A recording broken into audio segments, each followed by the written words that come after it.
سلام دوستان عزیزم، فتانه هستم. به کارگاه شمسازی من خوش اومدید. امروز میخوام پارافین ورقی رو بهتون آموزش بدم. کانال منو سابسکرایب کنید و تا انتهای این ویدیو با من همراه باشید.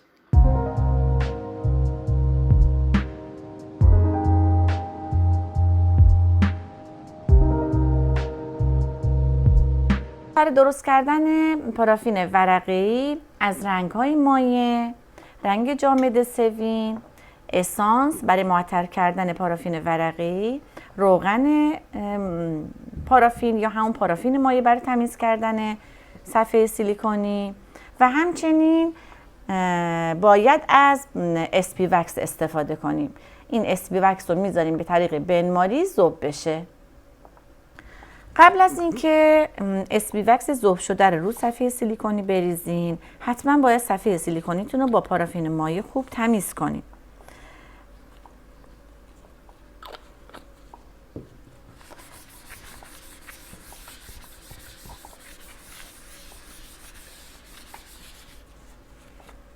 برای درست کردن پارافین ورقی نیاز به یک کاتر مستطیلی داریم که هنوز تو بازار نیومده و چون شما دوستان کامنت گذاشتین که پارافین ورقی بهتون یاد بدم، من امروز میخوام به طریق دستی رو بهتون یاد بدم و به خاطر همین صفحه سیلیکونیتون باید کاملا تمیز و عاری از هر گونه گرد و غبار باشه. اسپی وکس ذوب شد و داخل لیوان کاغذی ریختم. نکته‌ای که باید توجه کنیم و خیلی مهم این هستش که داخل پارافین ذوب شده باید رنگ خیلی کمی بریزین، چون اگه رنگ بخواین زیاد بریزین اون حالت انعطافی خودش رو از دست میده. میتونیم به رنگ‌های مختلف درست کنیم. اولین رنگی که من درست میکنم رنگ سفیده.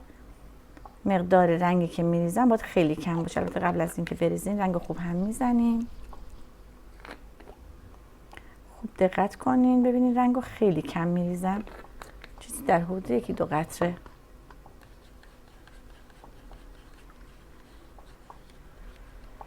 حتی میتونین یه قطره اسانس هم بریزین که پارافین شما معطر بشه.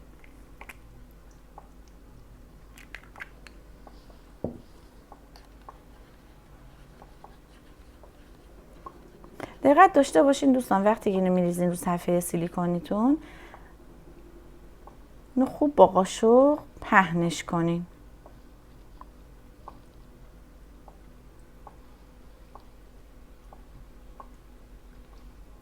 و بذارین کاملا خشک بشه. بعد از چند دقیقه، حدود 2 تا 3 دقیقه، این پارافین رو صفحه سیلیکونی خشک میشه و با یک نوک چاقو اینو از صفحه جدا میکنیم.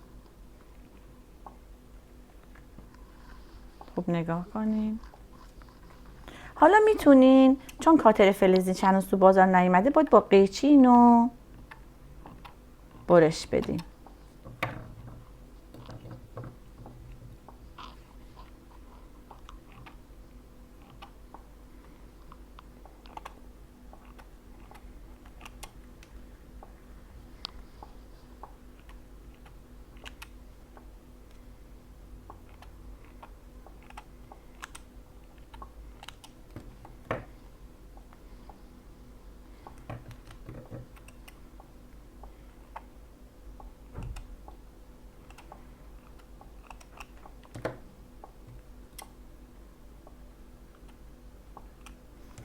شما الان یه پارافین ورقی به رنگ سفید اینجا دارین، میذارین کنار بمونه. حالا یه رنگ دیگر رو درست میکنین، مثلا رنگ زرد.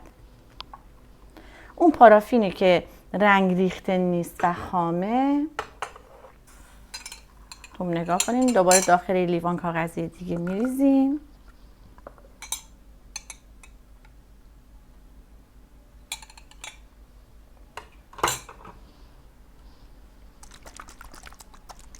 رنگ مایع رو خوب نگاه کنید، رنگ بنفشه، اما چون باید رنگ رو کم بریزیم، حدود 1 قطره باید بریزیم، پارافین ورقیتون رنگ یاسی در میاد.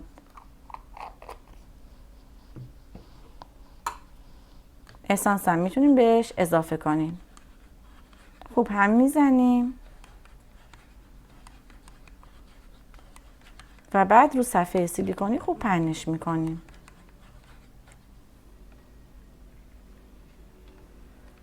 اما قبل از اینکه اینو بریزین صفحه سیلیکونیتون دوباره تمیز میکنین، چون خوب نگاه کنین ببینین پارافین ریخته روش. صفحه سیلیکونی رو خوب با دستمال کاغذی یا پارافین مایع تمیزش کردم. حالا این رنگ بنفش رو آهسته میریزم و خوب با این قاشق پشت قاشق صافش میکنم. منتظر میمونم تا خشک بشه. اینم به همین صورت بعد از چند دقیقه از صفحه سیلیکونی جداش میکنم. قیچی رو خوب تمیز میکنیم با پارافین مایع و حالا برشش رو انجام میدم.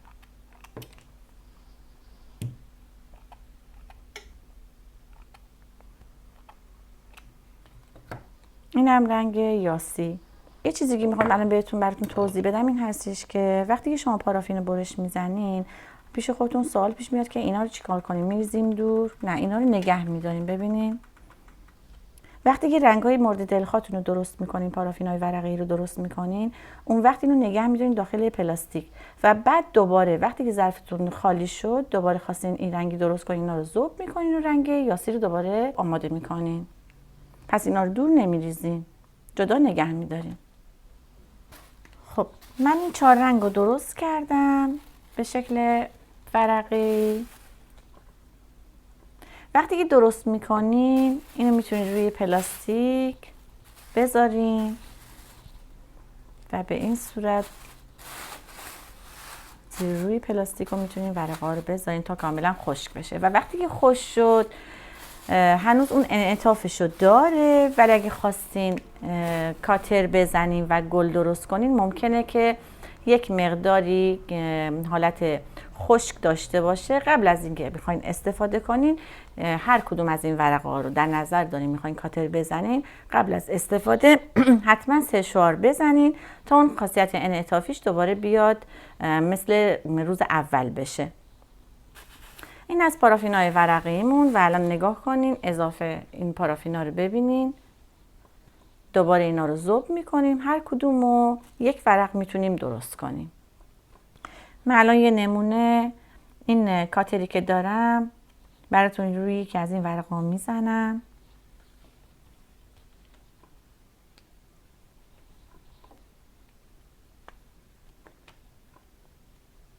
به این صورت خاصیت انعطافی هم داره.